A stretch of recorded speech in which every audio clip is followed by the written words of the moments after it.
తండ్రి అయిన దేవునికి, మన రక్షకుడైన యేసుక్రీస్తు ప్రభువుకు, పరిశుద్ధాత్మ దేవునికి వందనాలు స్తోత్రాలు చెల్లించుకుంటూ, దేవుడి దినమందు మనకిచ్చిన వాక్యము కొరింథీయులకు రాసిన మొదటి పత్రిక 3వ అధ్యాయము 16-17 వచనాలు చదువుకుందాం. మీరు దేవుని ఆలయమై ఉన్నారనియు దేవుని ఆత్మ మీలో నివసించుచున్నాడనియు మీరు ఎరుగరా? ఎవడైనను దేవుని ఆలయమును పాడు చేసిన యెడల దేవుడు వానిని పాడు చేయను.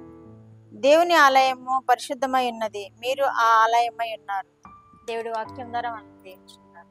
అపోస్తలుడైన పౌలు కొరింథీయులకు తెలియజేస్తూ ఈ వాక్యం దేవుడి వేళ మనకు కూడా తెలియజేస్తున్నారు.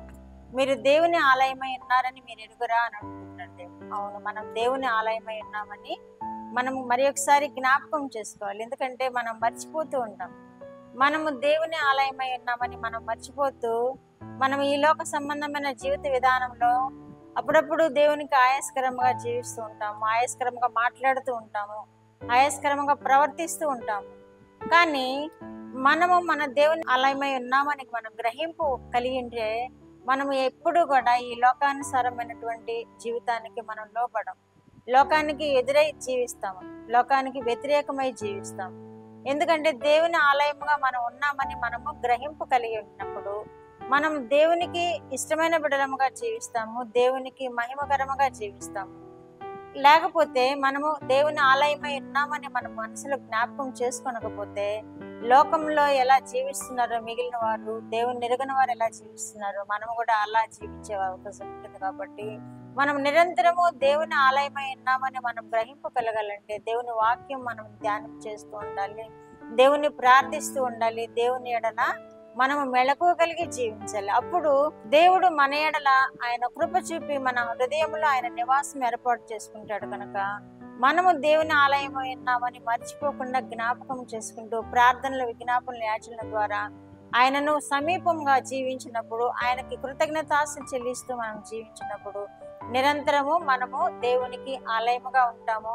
ఆ ఆలయము పరిశుద్ధమైనదిగా ఉంటుందని కూడా మనము ఈ వాక్యంలో చూస్తున్నాం. కాబట్టి ఆలయమై ఉన్నారు, మీరు దేవుని ఆలయమై ఉన్నారు కనుక మీరు ఎవడైనాను దేవుని ఆలయంను పాడు చేసినట్లా దేవుడు వాణిని పాడు చేయనని వాక్యం చెప్తుంది. కాబట్టి మనము దేవుని ఆలయమై ఉన్నాము కనుక మన ఆలయాన్ని మనము పాడు చేసుకోకూడదు. పాడు చేసుకోవటం అంటే లోకానుసారమైన జీవితము, లోకానుసారమైన మనసు మనము కలిగి ఉంటే మనము దేవుని ఆలయముగా ఉన్న మనం పాడు చేసుకున్నట్లే. అప్పుడు దేవుడు మనల్ని పాడు చేస్తానంటున్నాడు. కాబట్టి మనం చాలా జాగ్రత్తగా మన హృదయం అనే దేవుని ఆలయాన్ని మనం జాగ్రత్తగా కనిపెట్టుకుంటూ ఈ లోక కల్మషం ఏమి మనల్ని అంటకుండా దేవునికి ఇష్టమైన బిడ్డలముగా జీవించినప్పుడు దేవుడు మన యందు జీవించడానికి ఇష్టపడతాడు, మన హృదయంలో జీవించడానికి ఇష్టపడతాడు. లేని ఎడల మనల్ని పాడు చేస్తానంటున్నాడు. కాబట్టి మనము దేవుని ఆలయముగా ఉన్నామని జ్ఞాపకం చేసుకుంటూ దేవుని ఎడతెరక్క సేవిస్తూ ఆరాధిస్తూ ఆయనకి కృతజ్ఞతాస్తులు చెల్లించు ఆయనకి ఇష్టమైన జీవితం జీవించినప్పుడు, ఆయన ఆజ్ఞలను గైకుంటూ ఆయనను సేవిస్తూ ఉండినప్పుడు నిరంతరము దేవుడు మనలో నివసిస్తూ ఉంటాడు. అప్పుడు మనలను దేవుడు పాడు చేయడు. ఎవరైనాను దేవుని ఆలయమును పాడు చేసినట్లా నేను వాణిని పాడు చేస్తానంటున్నాడు. కాబట్టి మనము దేవుని ఆలయం పాడు చేయకుండా ఉంటాము, దేవుని చేత మనము ఆశీర్వదింపబడుతూ ఉంటాం. మెళకువగా ఉండి ప్రార్థన చేసినప్పుడు దేవుని ఆలయముగా ఉన్న మనము పరిశుద్ధముగా ఆయనకి ఇష్టమైన బిడ్డలముగా జీవించగలుగుతాము. దేవుని ఆలయము పరిశుద్ధమై ఉన్నది, మీరు ఆలయమై ఉన్నారు అని దేవుని వాక్యం తెలియజేస్తుంది. కాబట్టి మనము పరిశుద్ధముగా ఉంటాము. మన దేవుని ఆలయముగా ఉన్న మనము ఆయనకు పరిశుద్ధమైన ఆలయముగా మనం ఆయన ఎదుట నిలబడదాము. ఆయన ఆలయంలో చేరినప్పుడు కూడా మనం ఆయన ఘనంగా సేవించినప్పుడు ఆయన మనలో నివసించడానికి ఇష్టపడే దేవుడుగా ఉన్నాడు. కాబట్టి మనము ఆయన ఆలయంగా ఉందాము, ఆయనను మహింపరుద్దాము, ఆయన దీవెనలు మనం పొందుకుందాం. అట్టి కృప వినుచున్న బిడ్డలందరూ పొందుకుందరు కాక. ప్రార్థన. మా దేవా, మా ప్రియ పరలోక ప్రభువా, మీ పరిశుద్ధ పాదములకు వందనాలు, స్తోత్రాలు. మా రక్షకుడు అయిన యేసుక్రీస్తు దేవా మీకు స్తోత్రాలు. పరిశుద్ధాత్మ దేవా మీకు స్తోత్రాలు. ఇచ్చిన వాక్యము కొరకు మీకు స్తోత్రాలు ప్రభువా. బిడ్డలను మీరు దీవించండి నాయన. ఈ లోక మాలిన్యం అంటకుండా జీవించే కృప బిడ్డలందరికీ దయచేయండి ప్రభువా.